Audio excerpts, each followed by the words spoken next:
dismantle it and restore it. But it was magnificent. Things people do for passion.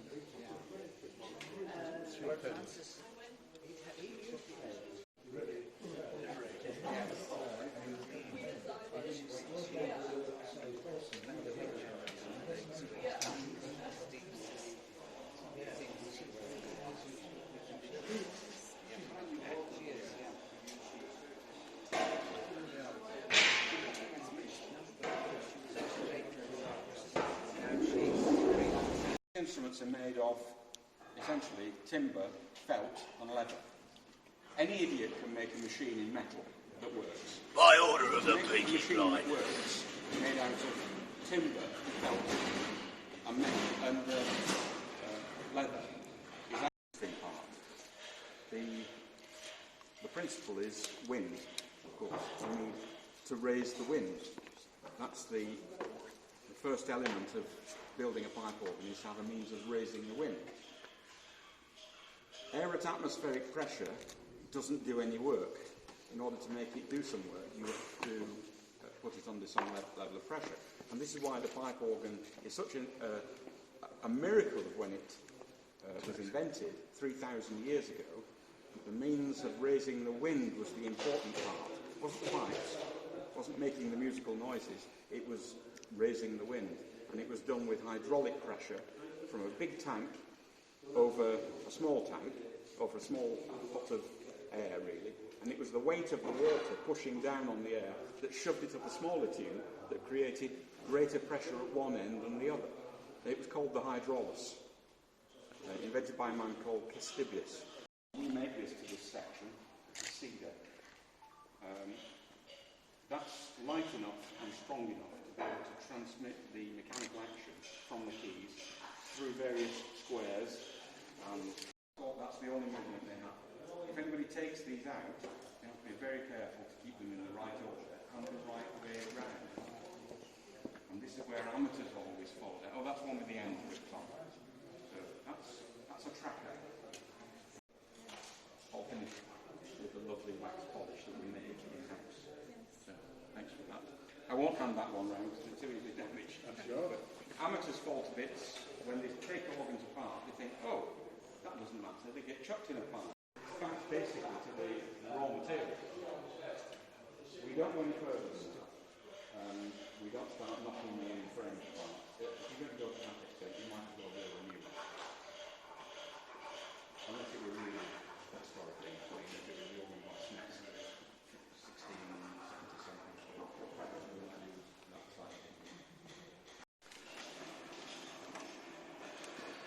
This is what happens to organ pipes that aren't well treated. There are stops called dulcianas. We call this a dulce banana. This metal is actually very soft. It's a mixture of tin and lead. And we can actually straighten it. It will go. There we are. I've straightened that one a little bit already. But once it's got to that really bad stage, we would need to cut that pipe apart to round this out by putting shaped mandrel on the inside of it and beating it back into shape. And basically, we'd be making that part of the pipe new again from the old material. Strangely, it does still speak. So even though you can abuse these things to the extent that they're falling apart, but they will still speak.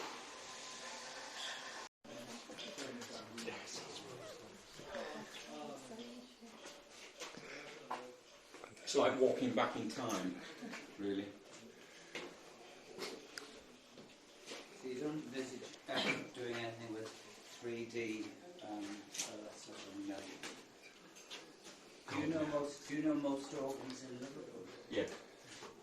We built a lot of them. Do you know Come in. Do you know the one in the Turner home? In where? The Turner home in the Dingle? No. No, it just seemed like a rather nice organ. I wondered whether it was... No, it's not one of ours. No. Come in, squeeze in, squeeze round. Okay. Let me get a roll of this metal out here, sorry. So, this is spotted metal. This is quite thin stuff actually, so it's easy to see. And this is it's an alloy of tin and lead. This is actually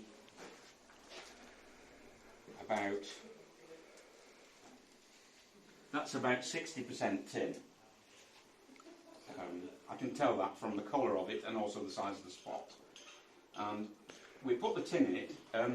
Any scientists here? Any metallurgists, chemists?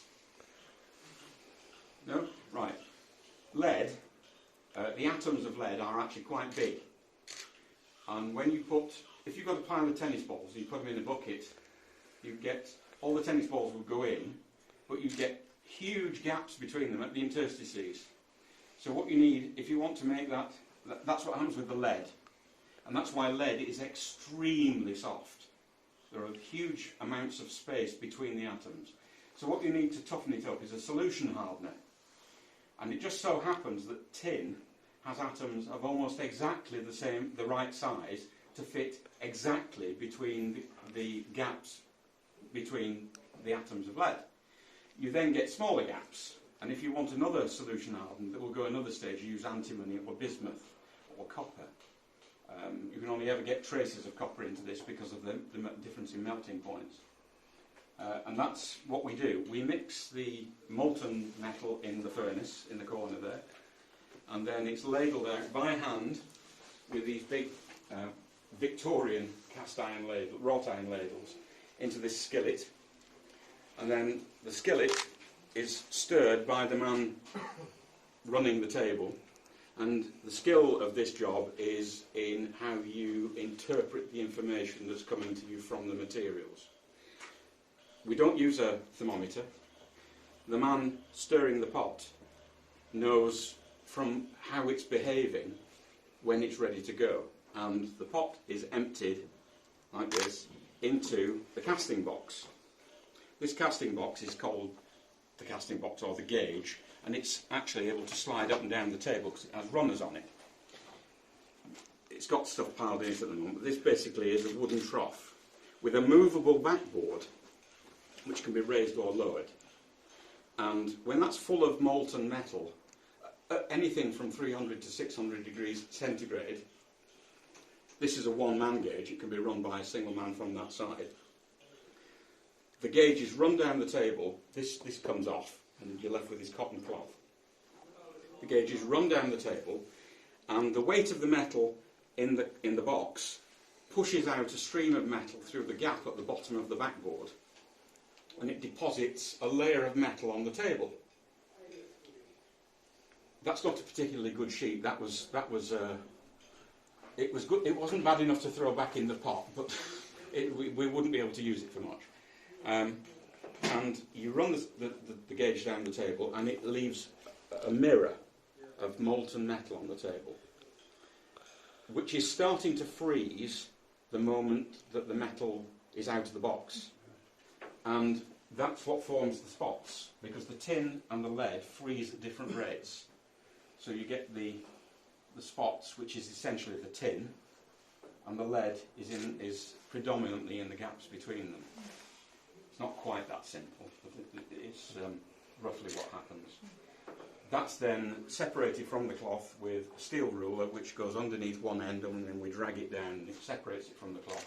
And on this side, you can see the weave of the cloth.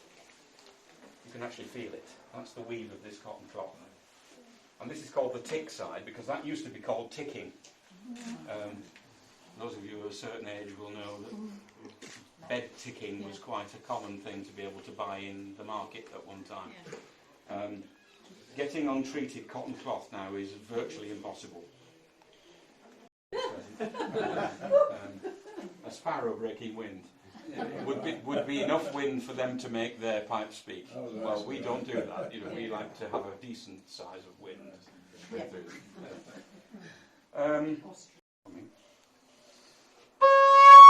we are. That's on speech.